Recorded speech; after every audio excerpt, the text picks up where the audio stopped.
Muy buenas tardes, amigos del Perú. Gracias por estar presente en esta transmisión de Todo Cambia Noticias el día de hoy, jueves 31 de julio del 2025, a 9 de la noche con 46 minutos en la ciudad de Italia, Milano, lugar desde donde se emite este programa.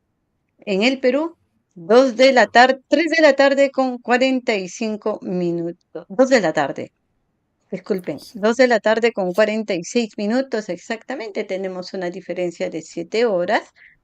Gracias a cada uno de nuestros seguidores y suscriptores el día de hoy.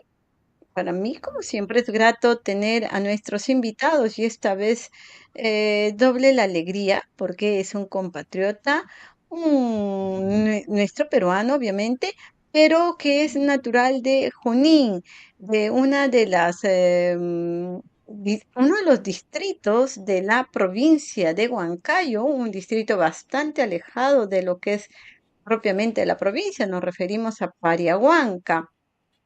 Vamos a tener la participación del filósofo Pedro Rixe, con quien vamos a conversar sobre los 33 años de gobierno de la derecha, porque hay que empezar a decirlo clarito y sin miedo, que este resultado nefasto que tenemos actualmente en el Perú es producto de los gobiernos sucesivos de la derecha, ¿eh? Porque si bien es cierto, han llegado a los estamentos de poder algunos que levantaron posturas y discursos de la izquierda, pero luego se arrodillaron, firmaron la hoja de ruta, se acomodaron o se acostaron con lo más rancio y duro que es la derecha bruta y achorada. Entonces el resultado crítico por el que estamos atravesando también es porque estamos sujetos a una carta magna, a la ley de leyes, a la constitución dada un golpe de Estado por Alberto Fujimori, una constitución desde el año 93. Hay que decirlo también con todas sus letras. Así es que para quienes pretenden hacer pasar el discurso que este es el gobierno de la izquierda, no señores, aquí detrás de todo de toda esta maraña de corrupción, grave crisis política, económica, social, académica, cultural, moral, es resultado de Fuerza Popular, Alianza para el Progreso, Avanza País, Acción Popular y Perú Libre, ese Perú Libre que es más derechista que los propios de la derecha. O sea, Vladimir Cerrón, nos referimos al prófugo de la justicia. Estado fallido, también vamos a hablar de ello. ¿Qué relación hay entre estado fallido y ausencia de Estado o falta de principio de autoridad? ¿No? Diversos temas con nuestro invitado, a quien ya lo tenemos en Todo Cambia Noticias. Si hay alguna pregunta que hacerle, vamos a direccionarlo con todos los cánones de respeto que siempre exijo y pido a nuestros suscriptores. Nuestro invitado, en una de las muchas entrevistas que ha dado, porque es normal que para sostener una entrevista uno tenga que leer, conocer un poco al invitado, ha señalado que la democracia no empieza en las urnas, sino comienza en la cultura. Y es algo en lo que coincidimos, por eso que en Todo Cambia siempre decimos, hay que ganar primero la guerra cultural para luego querer tener el poder y la conducción de los destinos de nuestra patria, el Perú. De esta manera iniciamos Todo Cambia Noticias.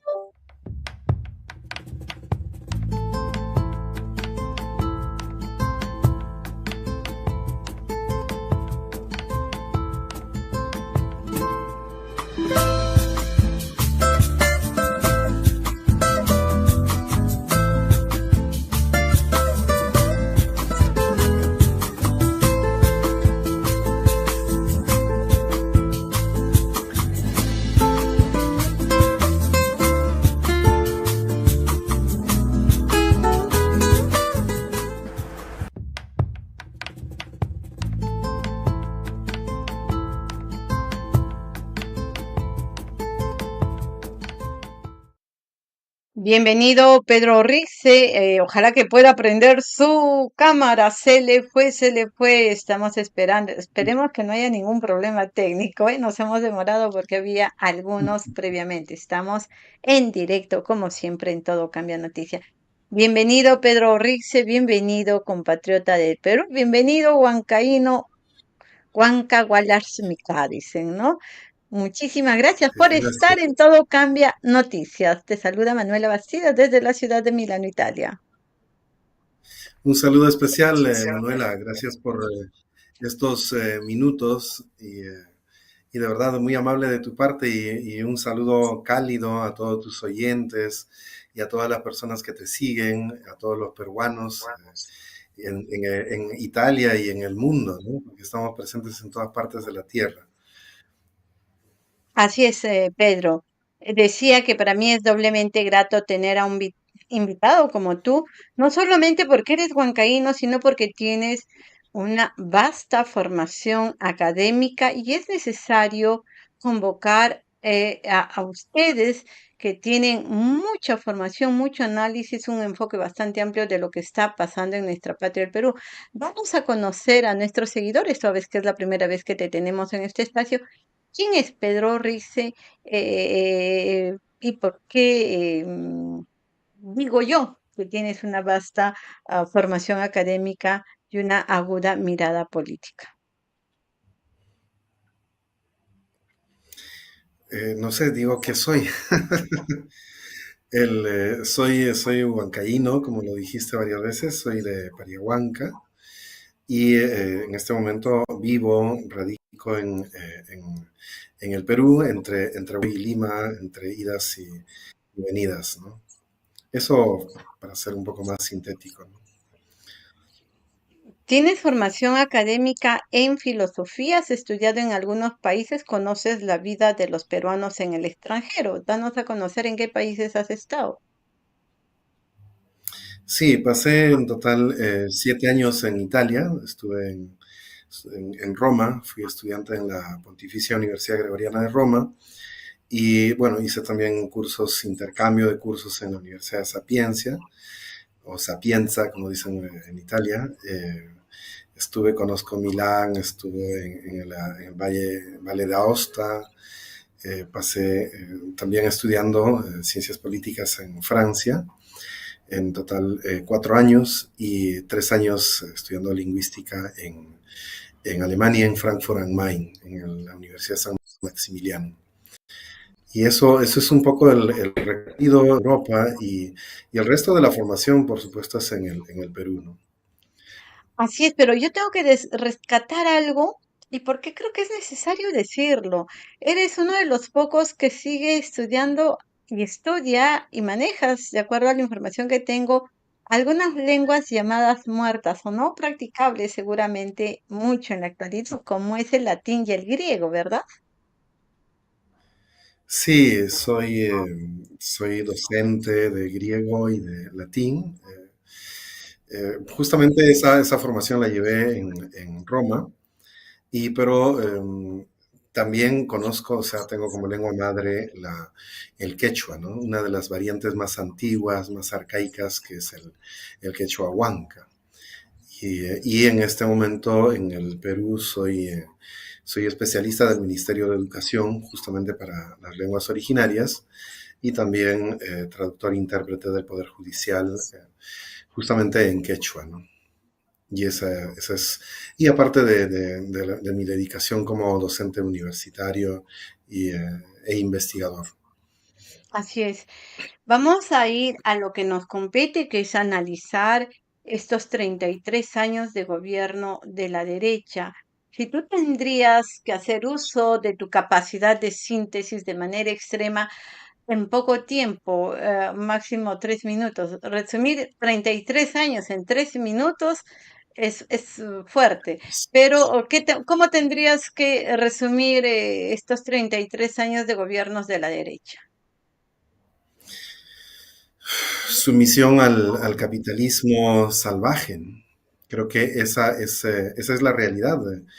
Han sido años de un continuo proceso de expoliación de los recursos naturales, de la riqueza del Estado, de la nación y la destrucción en realidad de la nación, ¿no? Porque al destruir los recursos humanos, porque a veces pensamos de una manera muy simplista. Yo quisiera comenzar comentándoles algo, ¿no? De una conversación con un amigo aguajún. Los aguajún son una etnia de la Amazonía y me decía, pues, mira, mientras ustedes ven en la foresta, en el bosque, en la Amazonía, ven gas, petróleo, oro, madera, nosotros vemos nuestra alacena, nuestra comida, nuestra vestimenta, nuestras medicinas. Entonces, el problema del capitalismo que termina expoliando los recursos naturales no solamente afecta a los recursos naturales, sino afecta incluso a los pueblos originarios. Esta es una realidad que muy pocas veces se toma en cuenta, ¿no? El Perú tiene en total 55 etnias. 55 etnias que hablan 48 lenguas oficiales en este momento. 48 lenguas oficiales, 55 etnias, y esas etnias fundamentalmente están afincadas en gran parte de la Amazonía y en las montañas, o si queremos más preciso, en la cadena de los Andes, ¿no? Y justamente donde están la mayor cantidad de reservas de recursos naturales. Y creo que ha sido el capitalismo en estos años el promotor de la destrucción de los recursos naturales, pero también de la destrucción de los pueblos originarios de este territorio del Perú, ¿no? Eso fundamentalmente, ¿no? Si tú quisieras o quisiéramos que nuestros oyentes sepan identificar el impacto negativo de lo que ha significado la aplicación de políticas neoliberales, hablando ya estrictamente en lo político, y cuando hablamos de lo político estamos refiriéndonos a Estado y estamos refiriéndonos a ausencia de autoridad. ¿Qué tendrías que decir? Mucho se habla de Estado fallido. Dinos desde tu formación, desde tu mirada, ¿qué significa hablar de un Estado fallido? En el mensaje, en la larga perorata que hiciera Dinercilia Boluarte Segarra a razón del 28 de julio, ¿no? Ha señalado que Bolivia es un Estado fallido. En mi criterio, el Estado fallido es el Estado peruano. Eh, ¿cómo definirías un Estado fallido? La ausencia de autoridad o la ausencia del Estado. Son tres conceptos, tres Es- miradas, tres enfoques diversos, ¿verdad? lo primero que hay que considerar es que Dina Boluarte repite una suerte de eslogan barato, ¿no? Estado fallido Venezuela, Estado fallido Cuba, Estado fallido Bolivia. Ese en realidad es simplemente un eslogan del imperialismo norteamericano, ¿no? Porque nos olvidamos de la cantidad de sanciones que tiene Venezuela, nos olvidamos de Bolivia que en realidad los ahorros de la clase media están en dólares y fuera del país. En realidad no tiene nada que ver pues con el rol estrictamente del Estado, ¿no? Son realidades que se, que se, que se denominan de manera completamente errónea. Es el comunismo, es el socialismo, pero creo que allí no hay mucha respuesta que dar, No, simplemente... no, por eso que quería que enfocaras no hablar de lo que ha querido señalar Dina Boluarte, sino desde la mirada que hacemos los peruanos de que realmente el Perú sí podríamos señalar que es un estado fallido. Entonces, refiérete a qué es un estado fallido, cuándo se hace mención o cuál es la definición, la acepción, el significado de estado fallido.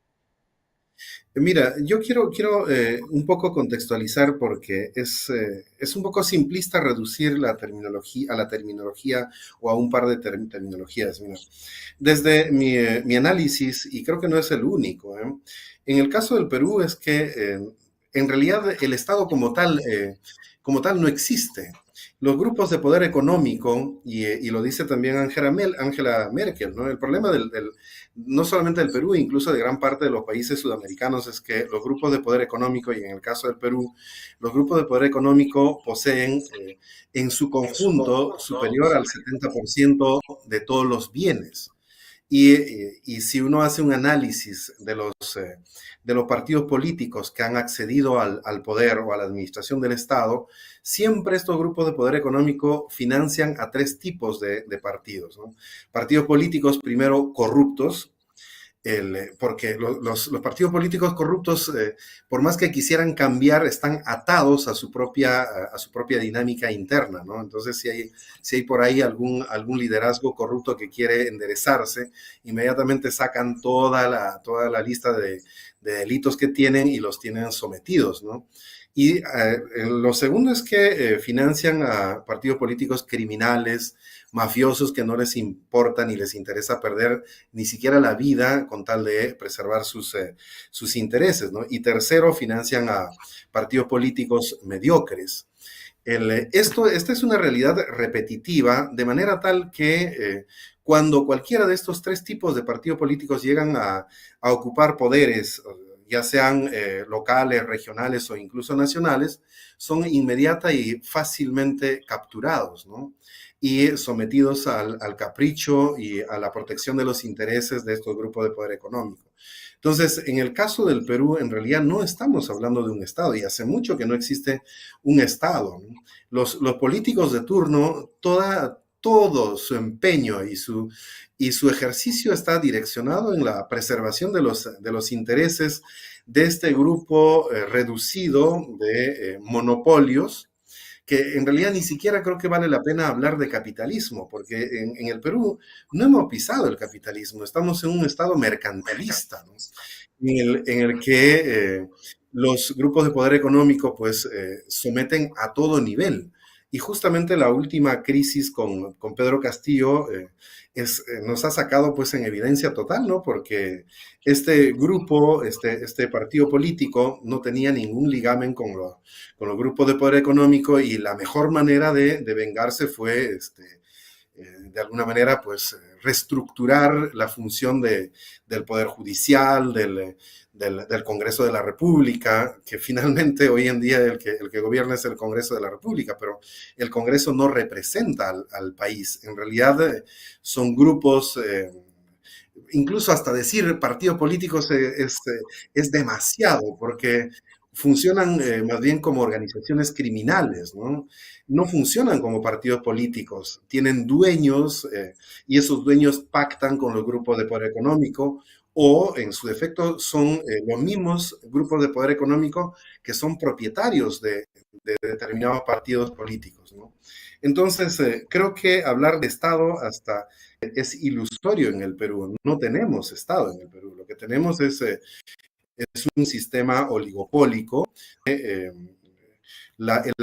aparato que conocemos como Estado funciona en principio resguardando o preservando los intereses de ese grupo de poder económico, ¿no? Entonces, cada vez que vamos a unas elecciones, nos hacen creer que las elecciones son elegir o votar por un nuevo partido, pero en realidad la democracia no es pues simplemente la elección, ¿no? La elección o el voto es apenas una expresión de la democracia, ¿no?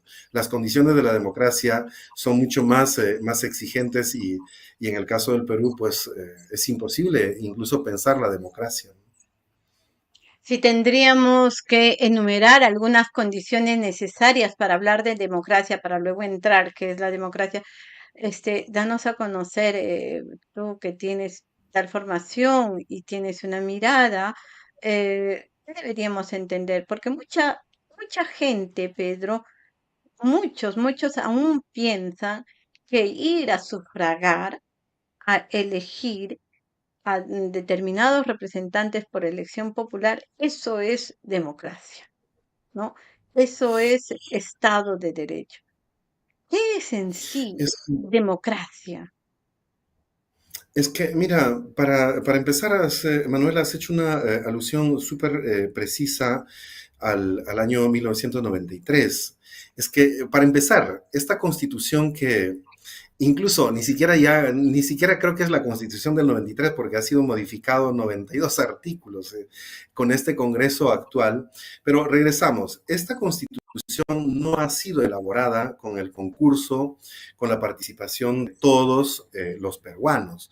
Para mí es muy importante recalcar sobre ese detalle porque es verdad que en Lima están prácticamente 12 millones de peruanos. De los 34 millones, 12 millones están en Lima.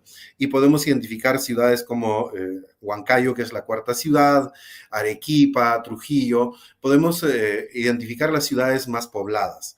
Pero lo que pasa es que la gran parte de la riqueza, de los recursos naturales del Perú, se encuentran justamente en territorios ocupados por pueblos originarios.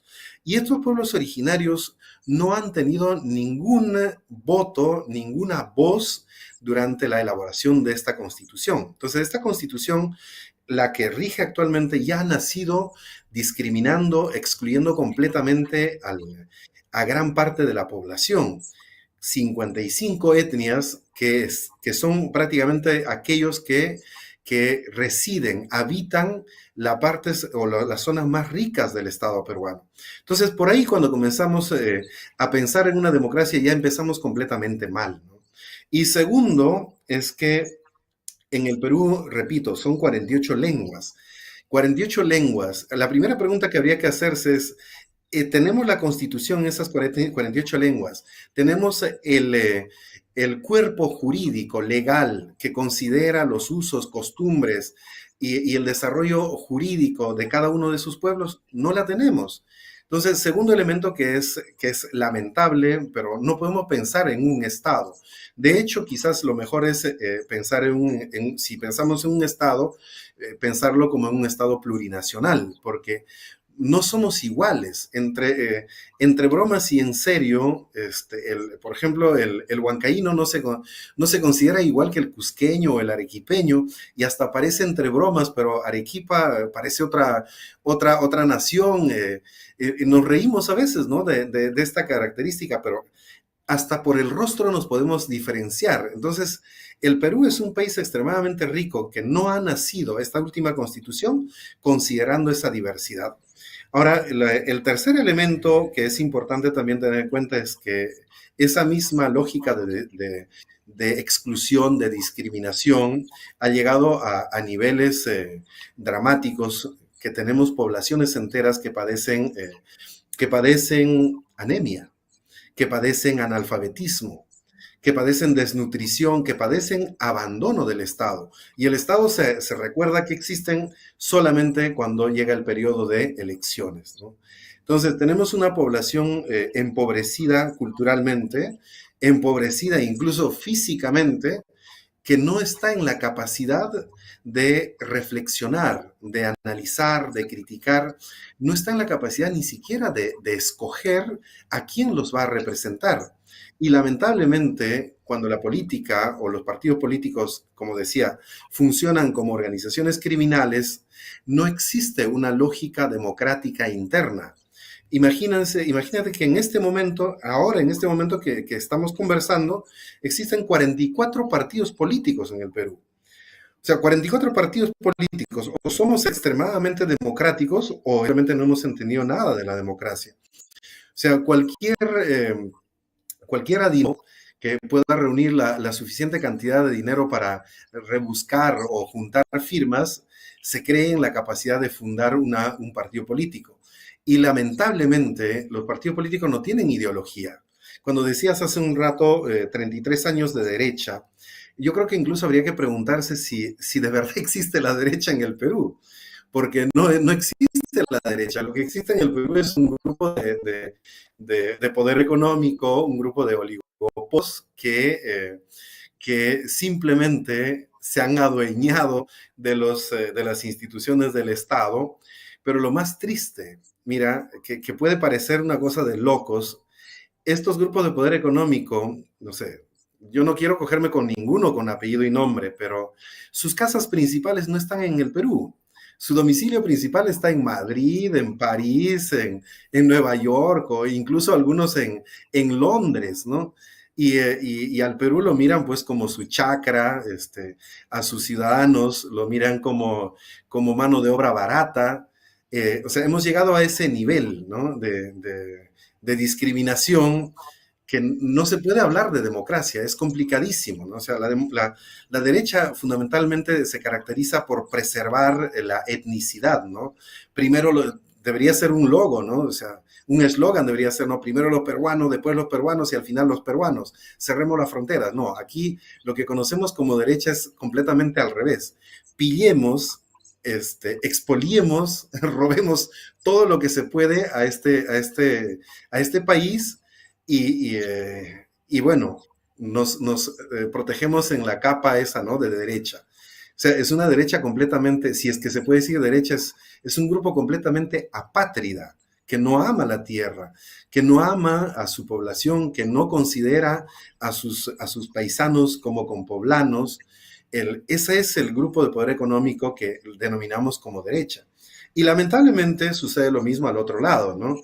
El grupo que se considera como izquierda en realidad reúne en su mayoría a gente pues resentida social. Ahora, no, con esto no estoy diciendo que sea malo ser resentido social, porque de hecho el resentimiento social es producto pues de esa exclusión, de esa discriminación sistemática por décadas, por no decir incluso por siglos, ¿no? Pero ¿cuál es el problema? El problema es que cuando acceden al poder, estos grupos que llevan la bandera de ser de izquierda, cuando acceden al poder, descubren que pueden ser distintos, ¿no?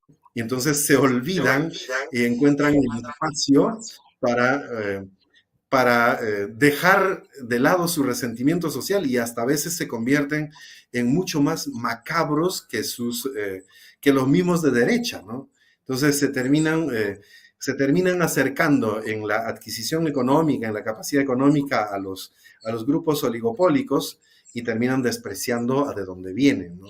Perdóname Justamente un porque no. minutito, Pedro Rizzo, y perdóname que te corte, porque tú hablabas de aquellos que llegan con discurso de la izquierda, señalan ser de la izquierda, y luego de saborear las bondades que te da el poder, que el poder es efímero, ¿eh?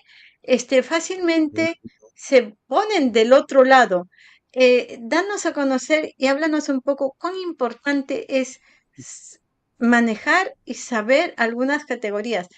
Háblame sobre la extracción social, la concepción que debería ser, ¿no? O sea, para que uno practique, haga política y maneje esas categorías, tiene que saber, ¿no? ¿Qué significa tu extracción social, ¿no? Tu concepción, ¿no? Son importantes justamente para que no surja esto que no se dé, esto que tú dices, ¿no? Soy de la izquierda, pero luego llego a un estamento, me olvido y soy peor aún de aquel que trato de imitar, trato de tener todas esas comodidades que te dan a lo que ya has señalado, pero que tú obviamente no apartienes o no perteneces, ¿no? Mira, de nuevo yo repito, las terminologías siempre soy temeroso de las terminologías que quieran atrapar a una realidad en un solo concepto, ¿no?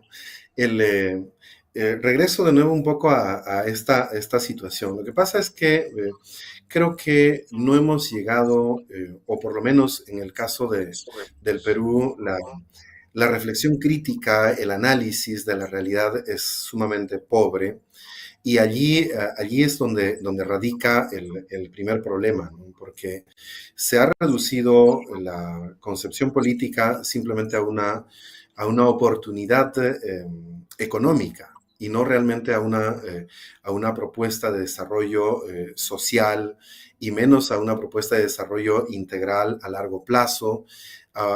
No existe, ¿no?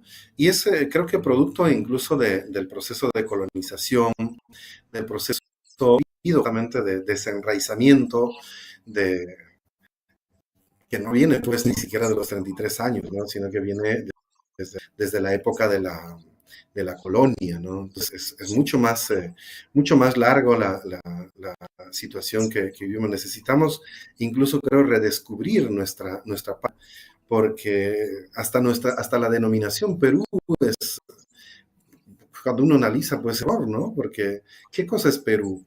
Se grita mucho, soy peruano, peruano, pero ¿cuál es el fondo hasta incluso de la misma palabra, ¿no?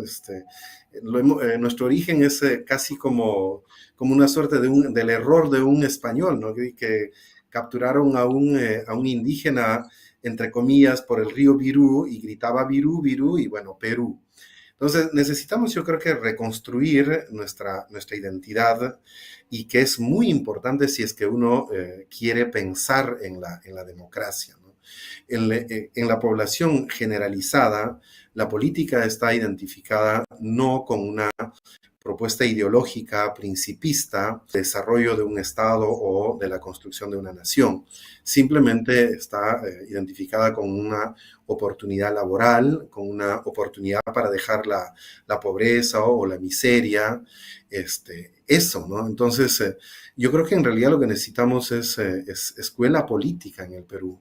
Necesitamos crear círculos de reflexiones, círculos políticos, de construcción política, ¿no? Y de verdad puede parecer una tontería, pero siempre me dicen, oye, ¿qué hace un filósofo y para qué sirve, no? Digo, para pensar.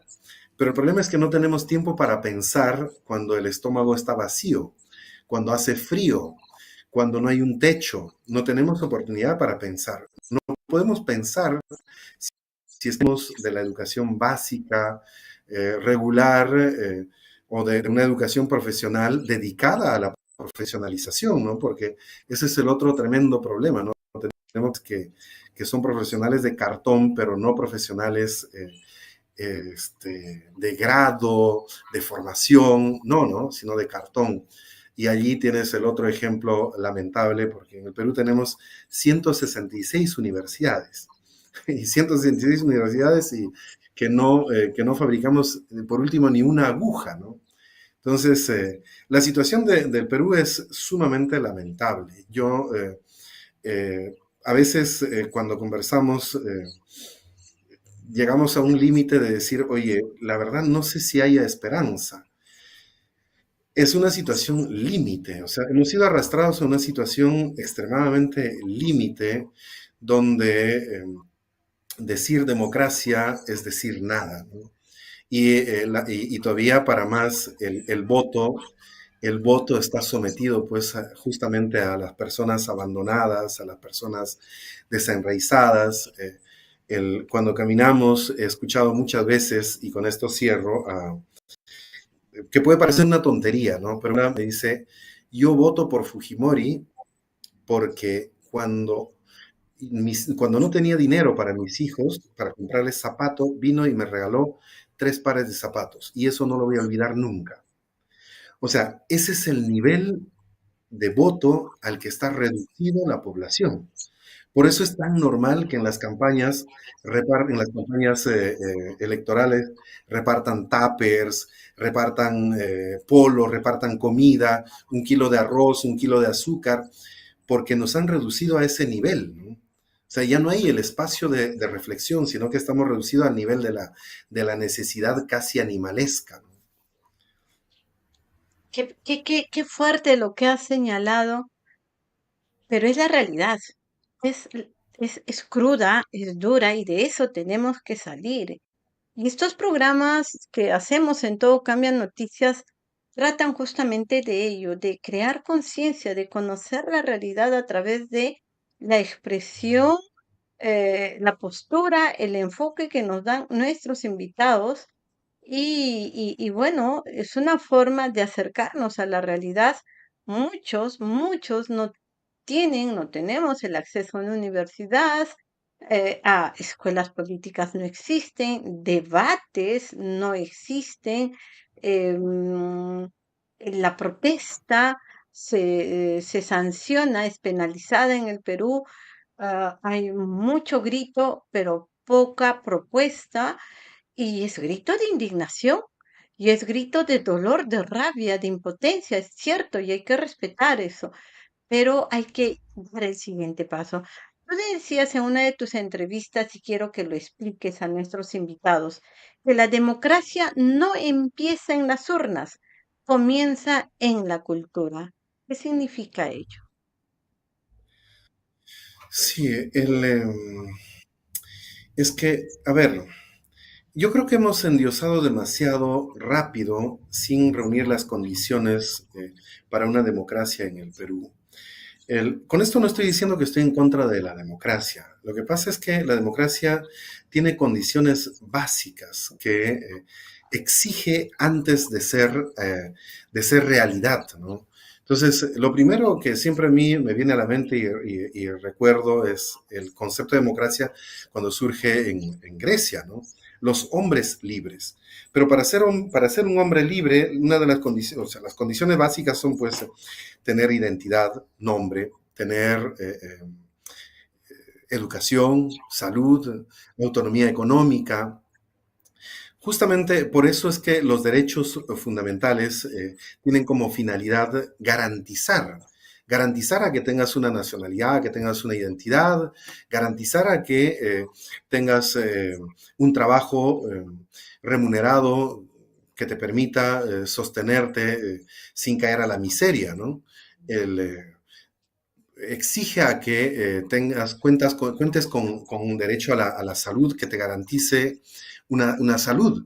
¿Qué es una salud finalmente? ¿No? La alimentación, el cuidado, etcétera, etcétera, incluso hasta el nivel psicológico, moral, ¿no? Y si no cuentas con estas condiciones, es imposible pensar en la democracia. ¿Pero por qué? Porque la democracia exige la capacidad de elegir. El pobre, el mísero, no tiene la capacidad de elegir. Y justamente por eso es que a muchos de los grupos de poder económico les conviene tener al pueblo empobrecido. Porque antes de la reflexión está justamente la garantía de la alimentación, de la salud, de la identidad. Mira, en el caso del Perú, históricamente nuestra identidad ha sido pisoteada, ¿no? En el Perú hasta hay mucha gente que tiene vergüenza hasta de su apellido, de su color, y lo primero que quiere hacer es escapar de su realidad. Y es tan paradójico que, por ejemplo, ¿no? Tienen un apellido Guamán, Mamani, pero el nombre es Washington, es Schneider, o sea, cualquier nombre que se aleje lo más que se pueda del apellido, ¿no? Que se parezca al extranjero, ¿no? Entonces, creo que hay tres cosas que necesitamos superar de raíz. Una primera es el prejuicio, esa suerte de vergüenza que van a decir si como yuco, si como mashua, si como charqui, ¿no? El prejuicio. Lo segundo, que es terrible, que también necesitamos superar, es el resentimiento, ¿no? Porque somos una sociedad que hasta cuando canta llora del pasado, ¿no? Hubiera, hubiese, hubiera. O sea, arrastramos una cadena del pasado, ¿no? Y el tercero, que es lamentable, es también la alienación, que vemos a todo lo ajeno, a todo lo extranjero, o a todo el vecino como superior, como mejor, y estos tres elementos creo que se superan justamente regresando a nuestras raíces, regresando a nuestra cultura. Quien ama su tierra, quien ama su gente, su ayllu, quien ama su comida, su vestimenta, sus fiestas, va a hacer siempre el esfuerzo por preservar, por preservar ese espacio casi íntimo que le permite alcanzar estados de felicidad, de bienestar. Y creo que es importantísimo el rol de la cultura, ¿no? Felizmente, yo estoy convencido que al Perú el único medio que lo va a salvar es la cultura. Y a veces cultura confundimos con educación. No es igual. La cultura no es igual. Ahí quería llegar y qué bien me has leído el pensamiento. Danos a conocer qué es cultura, porque cultura sí, cómo entendemos, cómo se come, cómo lo hacemos que eso aterrice en nuestros seguidores, en nosotros mismos. O sea, ¿qué es cultura? Muchos dicen, es arte, es esto, es lo otro. Tú Tenemos un concepto, obviamente. Danos a conocer ello. ¿Y por qué no es A ver, igual hablar de educación? sí, a ver, partimos por un elemento fundamental, ¿no? La cultura es el conjunto de costumbres, tradiciones, creencias. A ver, me gustaría hacer un poco estas dos vertientes, aunque son muy europeas, ¿no? Cultura de origen latino, lo colere, que en realidad del cual viene también agricultura, o sea, el cultivo, todo el entorno, el abono, las herramientas que nos permite que la planta pueda crecer, ¿no? La raíz latina. No, hay otra raíz que es muy interesante, o sea, justamente esa raíz latina, perdón, el conjunto de costumbres, tradiciones, creencias que permiten la buena convivencia. Pero hay otra tradición que es la tradición anglosajona, ¿no? El culture, que es el conjunto de técnicas, tecnologías, conocimiento, pero que también permiten la buena convivencia. Entonces, ambos pilares permiten la buena convivencia. Entonces, ¿la cultura qué es? Ese conjunto de tradiciones, creencias, costumbres, pero también de técnicas, de tecnología, de conocimiento que permite la buena convivencia. Ahora, la buena convivencia es no solamente yo solo, sino yo con los demás, yo junto a los demás. Ese famoso concepto de la Yincausa que hemos heredado desde la época del Tahuantinsuyo, incluso muchos dicen que proviene desde el Imperio Wari, ¿no? Entonces, el concepto de la Yincausa. No, en este concepto nativo nuestro, el hombre no es el centro, el hombre es uno más entre todos los demás seres. El hombre no es superior a la planta, no es superior a los animales, por eso hay la mutua protección. Si yo protejo el cerro me protege. Si yo protejo la laguna me protege. Si yo protejo la chacra me protege. O sea, ¿cómo me protege? Me protege, por supuesto, alimentándome, dando agua limpia, dándome animales sanos, animales en cantidad, producción en cantidad. O sea, esa es en realidad, en el caso nuestro, aquello que desemboca la cultura en el caso nuestro, ¿no? Pero si comenzamos, por ejemplo, a destruir la cultura, es decir, ese bagaje, ese conjunto de conocimientos, cojo un elemento súper sencillo. El Perú en el 2013 fue declarado Reserva Planetaria de Plantas Medicinales por la UNESCO, ¿no? Reserva planetaria de plantas medicinales. Pero no, pues, no fue declarado porque en el Perú haya más plantas, sino porque en el Perú se conoce desde tiempos inmemorables el uso de las plantas, ¿no? O sea, si quisiéramos utilizar una terminología occidental, conocemos la planta, su composición química de la raíz, de la hoja, de la flor, del tallo, de la cáscara, etcétera, su composición química, sus principios activos, sus principios terapéuticos y hasta incluso conocemos su posología. Oye, para tal cosa, tal planta, tal flor, tal raíz. Y lamentablemente es que ese conocimiento que en científico se ha considerado desde el occidente como es medicina tradicional. O sea, desde el momento en el que comenzamos a despreciar nuestra cultura, comenzamos a destruirnos como sociedad, como pueblo, destruirnos como nación.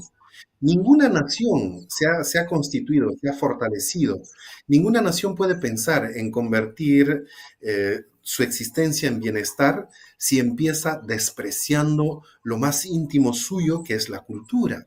O sea, hemos llegado a un nivel hasta despreciar nuestra vestimenta.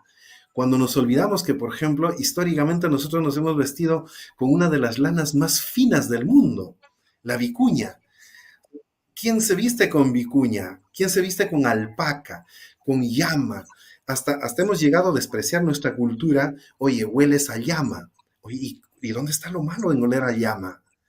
O sea, esos niveles yo creo que necesitamos apropiarnos de nuestra identidad, de nuestra cultura, para volver a amar, para volver a amar nuestra tierra, nuestra sociedad. Si no volvemos a amar quienes somos, es imposible de que podamos soñar con una democracia. No es posible soñar con una democracia porque ¿qué cosa elegiría? O sea, elijo lo que no soy yo o elijo lo que soy yo. El hecho de la presidencia de Castillo para mí ha sido muy ilustrativo. La gente no ha votado por los discursos o superdiscursos de Castillo, ha votado justamente por esos errores lingüísticos, por ese rostro serrano, o por ese rostro marcado por el sol, ha votado por ese sombrero y que todo el mundo se pone sombrero. En todo lugar, el Perú no sé cuántos tipos de sombrero tiene. Ha votado por esa casaca que era con unas tiras ahí Franjas, bordadas, una franja. ¿no? O sea, en realidad no ha votado. Cuando uno piensa y cuando uno escucha a la gente en la calle, dice, ¿y por qué votaste? Porque era uno de los nuestros. Entonces necesitamos brindar instrumentos políticos, necesitamos formar a ese pueblo que tiene ganas de ser el sí mismo. Y en sus meetings, pues la gente lloraba, pero lloraba porque habla como mi hijo, habla como mi nieto, mira, lo has escuchado. Y cuando en realidad eran hasta errores, errores de expresión, ¿no? Creo que la única que va a salvar a esta nación es la cultura. No, ahora, después la capacidad de disponer eh, de instrumentos académicos, de grados, de títulos. En realidad la educación es como una herramienta del agricultor o del ganadero, ¿no? No es igual a cultura. Tú puedes tener educación y no tener cultura. Puedes tener una super formación académica y no amar, despreciar tu color, tu raíz, despreciar tu lengua, tu historia. Este, entonces hay una diferencia abismal, ¿no? De hecho, creo que estamos confundiendo, en el caso nuestro, no solamente educación y cultura, incluso estamos confundiendo educación con cartón, porque esta gran cantidad de universidades que se han creado aquí simplemente son fábricas de cartón y no son pues espacios donde una persona se forma académicamente, ¿no? Y de hecho, no sé si has visto, Manuela, pero cómo se lo han bajado a la SUNEDU. O sea, yo pienso que era un instrumento, quizás no pues completo ni perfecto, pero un instrumento clave para poder ordenar. O sea, no podemos continuar con universidades que venden cartón, sino necesitamos profesionales, necesitamos ingenieros, necesitamos médicos, necesitamos todo tipo de profesionales, pero no necesitamos personas con un cartón colgado en su sala. Necesitamos Así gente es. que tenga Sí, el pues es dominio, ¿no? cierto. Pero Entonces, y refiriéndome, perdóname, a lo de la SUNEDU que has dicho, ahí sí la tengo claro, sin temor a equivocarme. El objetivo de Waldemar Cerrón, que es uno de los que impulsó eso, es justamente era que el dueño de una universidad de Huancayo, que es su compadre y que pretende ser candidato al Congreso como los León Untiveros, es dueño de una de las universidades, de la Universidad Nacional, Universidad del Centro Universidad, del sí, Perú, pero que lleva inclusive, confunde las siglas, pretende confundir las siglas de lo que es la Universidad Nacional del Centro del Perú, ¿no? El UPC, bueno. Entonces, ese era el objetivo, o sea, se ha reducido se han reducido a dar leyes tan personales, tan de clanes familiares, tan lobista se ha convertido este Congreso, que ese es otro tema. Para aclarar lo de la SUNEDU, ese ha sido el único objetivo y ahí obviamente beneficia a toda una tira de universidades que no tienen la más mínima idea de lo que es formar a un profesional a nivel universitario. Esperemos que Pedro Rixe se vuelva a ingresar a la transmisión, se ha congelado su imagen, ojalá Gustavo, me puedas ayudar en ello para que vuelva a conectarse a la transmisión. Pedro Rice, ojalá vayamos a ver si se conecta nuevamente nuestro invitado el día de hoy en Todo Cambia Noticias.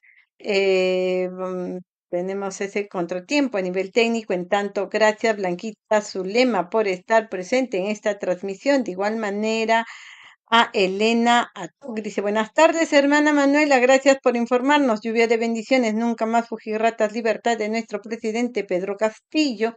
No cometió ni un delito. Isabel, buenas tardes, estimada hermana Manuela, saludos desde Lima, Perú. Excelente programa. Tu invitado, filósofo Pedro Rice. Gustavo, a ver si hacemos que nos contactamos internamente para que vuelva a conectarse. Ya está, ya está. En tanto estoy dando las gracias. Pedro, por favor, señalamos no tocar nada para que no se malogre la transmisión. Rosario Pajuelo Fernández, buenas tardes. Manuela, Milela Noriega, con Dini Keiko, su congreso, si es estado fallido. Perú, nuestro Perú. Dice, John Steven, cualquier juicio que le hagan a Dina va a terminar en el Tribunal Constitucional. Ustedes ya saben el resultado. 5 millones de dólares que salen de los bolsillos de los pobres del Perú a quienes no se les deje ejercer el libre tránsito en Lima. 5.000 soles, 5.000 soles.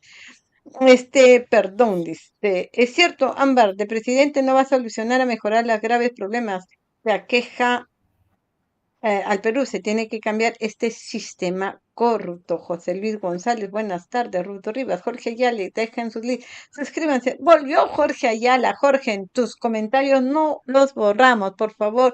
Si hay algún contratiempo, les pido, por favor, no borren los comentarios de nuestros suscriptores. Mm, Jorge dice, sobre estado fallido, un youtuber. Ah, a ver. Bambi, es triste oír a peruanos decir vota por tal o cual candidato, él va a solucionar tal o cual problema. Hay que cambiar este sistema corrupto. Elegimos presidente, lo van a acorralar como hicieron al presidente. Jorge Ayala, boliviano, rechazo completamente las palabras de Dina sobre Bolivia, estado fallido. Definitivamente, el Senado va a tener más poder que el presidente, nos dice Bambi, Jorge Ayala. Pero, no me meto con la opción sexual de tal youtuber, pero rechazo tajantemente la forma en que se expresó sobre el presidente Pedro Castillo. Ojalá que me aclares este comentario, Jorge. Gracias, la respuesta que le di fue contundente. Los de izquierda de Perú Libre ha tenido un comportamiento como el caballo de Troya, aparenta algo que al final es perjudicial. Universidades, pura teoría, faltan laboratorios para cada especialidad o profesión. Kamikote, zapatillas, pero vendió toda la empresa peruana. Bueno, están comentando de otros temas, me parece. Ojalá se centren en el que está exponiendo nuestro invitado, el filósofo Pedro Rexe. Gracias por estar presente en esta transmisión. Bueno. Em,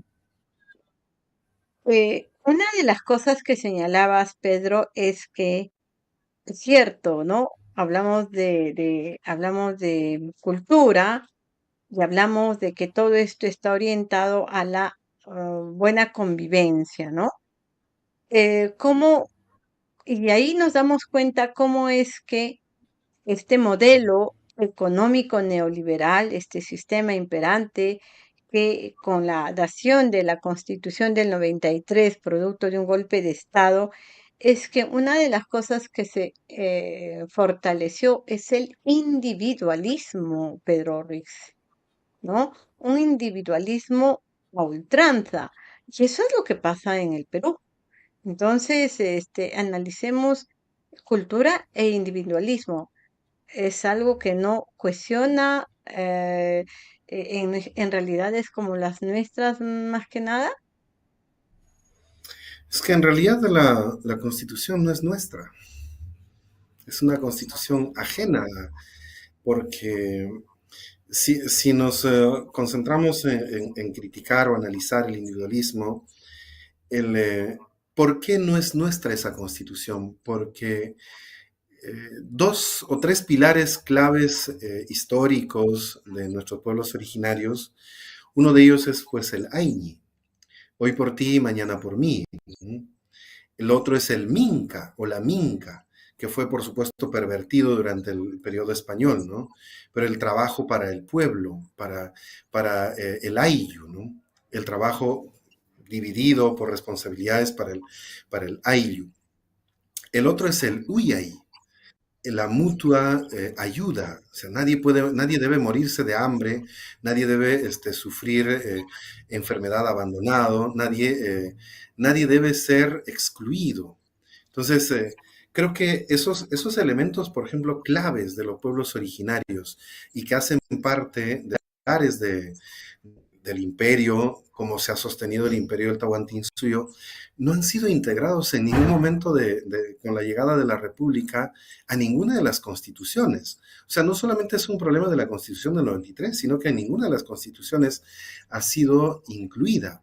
Entonces, cuando algo es construido completamente ajeno, lo primero que hace es promover a que no es nuestro, entonces no tenemos por qué cumplirlo. O sea, por ahí ya comienza un problema de no encuentro del Perú profundo con el Perú, no sé si decir limeño, porque Lima está repleto de provincianos, ¿no? Pero del Perú ese criollo, ¿no? Eso primero, para tener en cuenta con claridad, porque el individualismo no es propio nuestro, el individualismo es propio del Occidente, no es propio de los Andes, no es propio de la historia del Perú, ¿no? Por Pero eso se ha es tan adentrado importante. bastante y se practica mucho, mucho. O sea, vemos en este momento y con ejemplos clarísimos. Vemos que el vecino de lado, el familiar de lado está mal y no acudimos en su ayuda. Ese AINI, eso que nos hacía solidarios, no somos solidarios, o sea, hay una ausencia de solidaridad. Hemos visto en las grandes marchas y manifestaciones que se han dado con hermanos que se han movilizado del interior del país a esa capital tan individualista, y eso impacta porque decimos, ¿dónde está eso que nos enseñaron, esa solidaridad?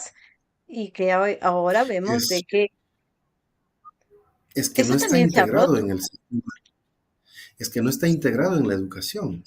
Necesitamos integrar.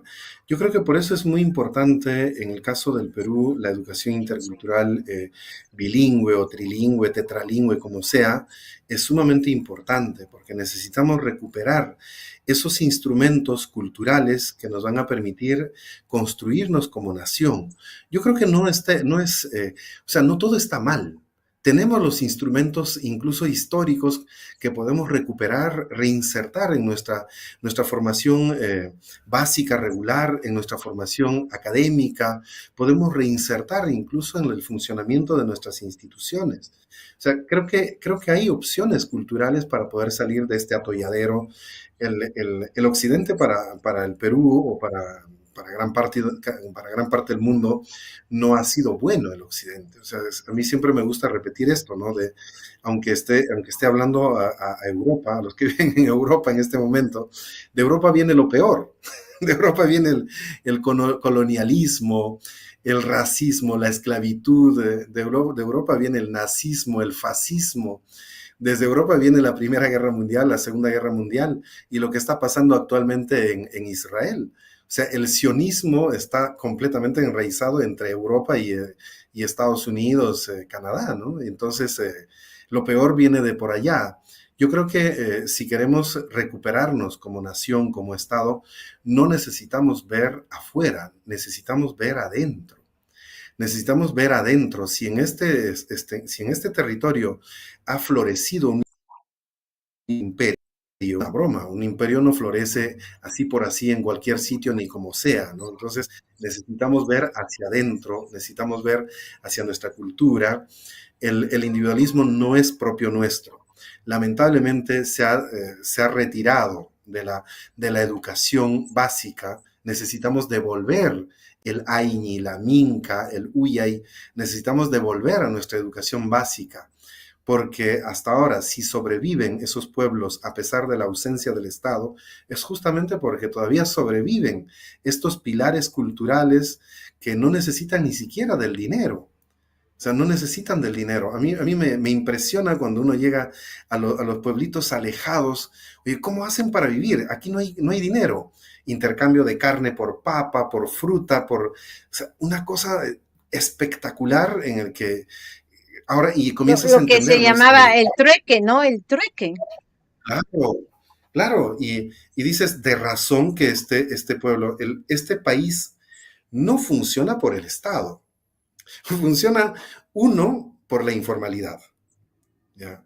Dos, funciona por elementos que todavía perviven de nuestros pueblos originarios, de nuestros pueblos ancestrales. O sea, no existe por el Estado. Cuando se echan flores, hoy hemos crecido a tanto, hemos crecido a tal o cual, nos olvidamos que más del 70% de la población vive de la informalidad.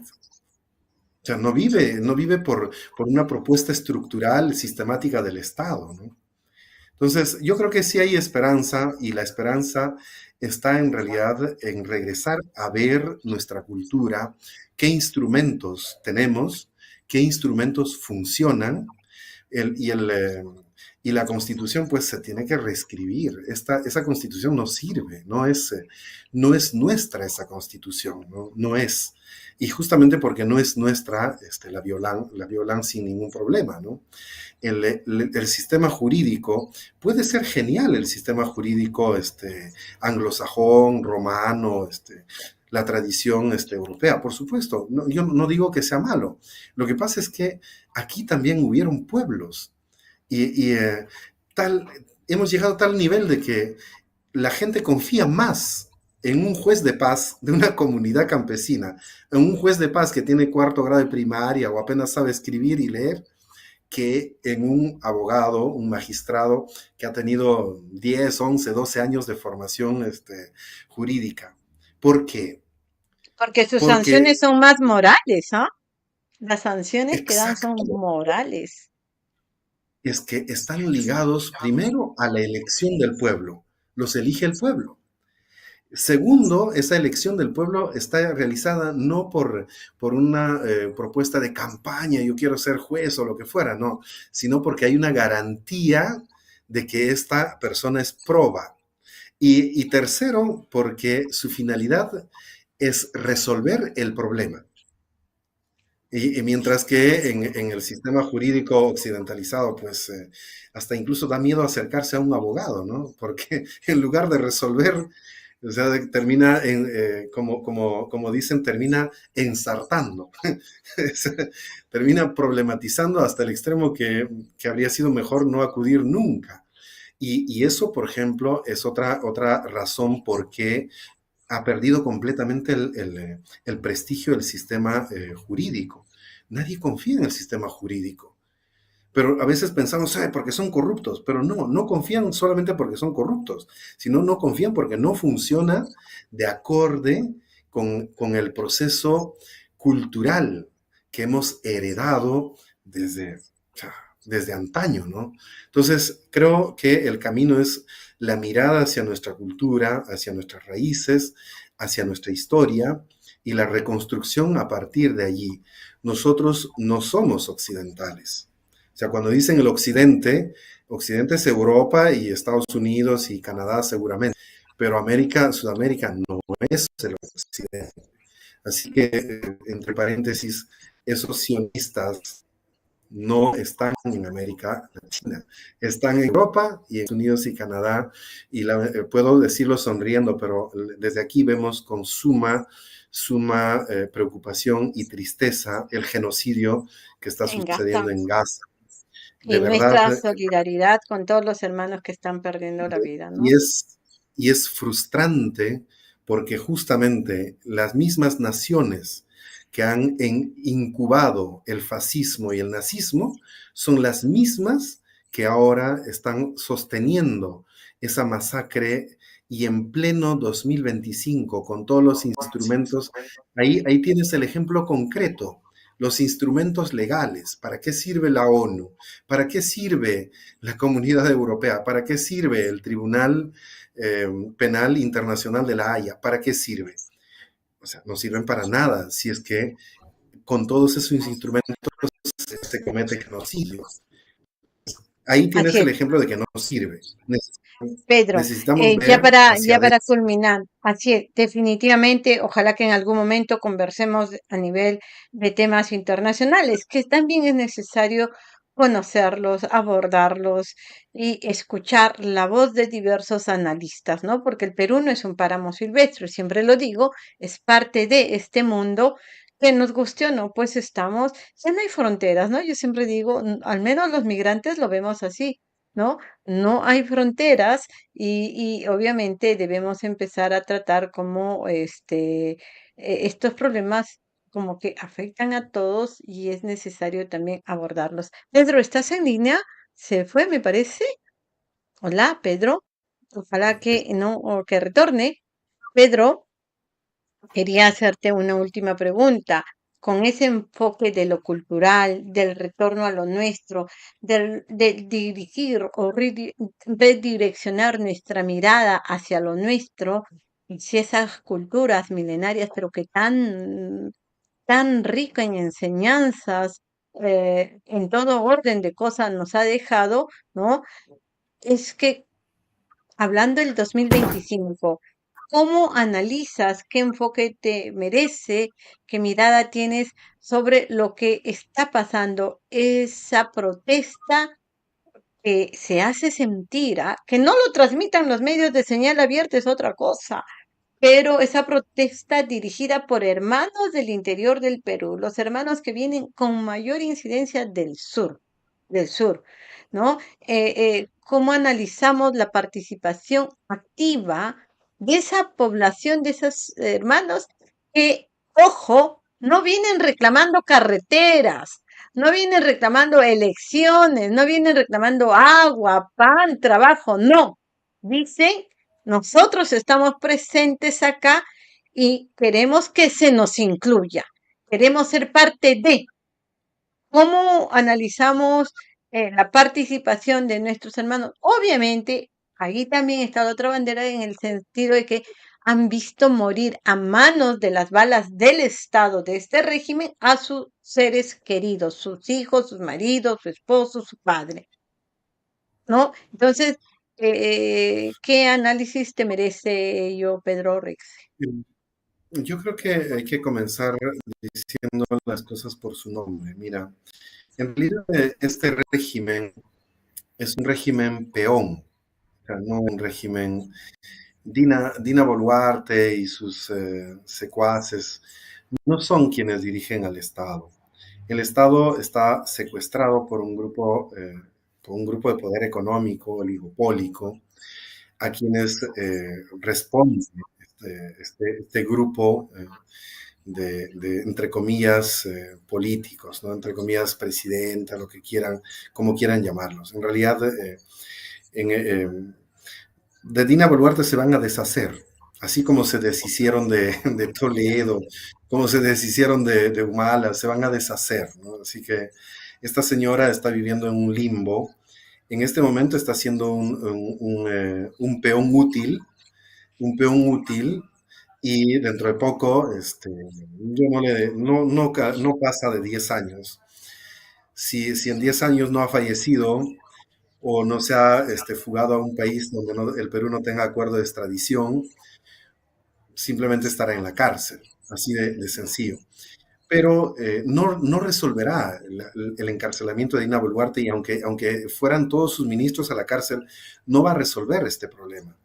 Yo creo que aquí hay un problema mucho más profundo y mucho más grave, es que hay un grupo de poder económico que considera a esos hermanos del sur, a esos hermanos del centro, del norte, del Perú profundo, los considera como menos hombres. Como lo decía de una manera descarada Alan García, ¿no? Decía ciudadanos de segunda clase. Y creo que incluso ciudadanos de segunda clase es demasiado, porque hay grupos de poder que consideran ciudadanos de quinta, sexta, décima clase. O sea, allí radica el problema. El caso del Perú es que hay un grupo de poder económico que al mismo tiempo es racista, es clasista, es culturalista, y hasta incluso podríamos decir hasta es más fascista que los fascistas europeos, porque no tienen ningún asco en matar, en discriminar, o sea, de manera sistemática. Cuando uno escucha, dicen, ¿y a qué vienen a estudiar a un colegio en Lima? ¿Por qué no se quedan en su provincia? Lo que pasa es que en su provincia, pues, la educación es pésima. O sea, pero no pueden acceder a una buena educación. No pueden acceder a una buena atención de salud. Talmente está enraizado el fascismo que las mejores universidades están en Lima.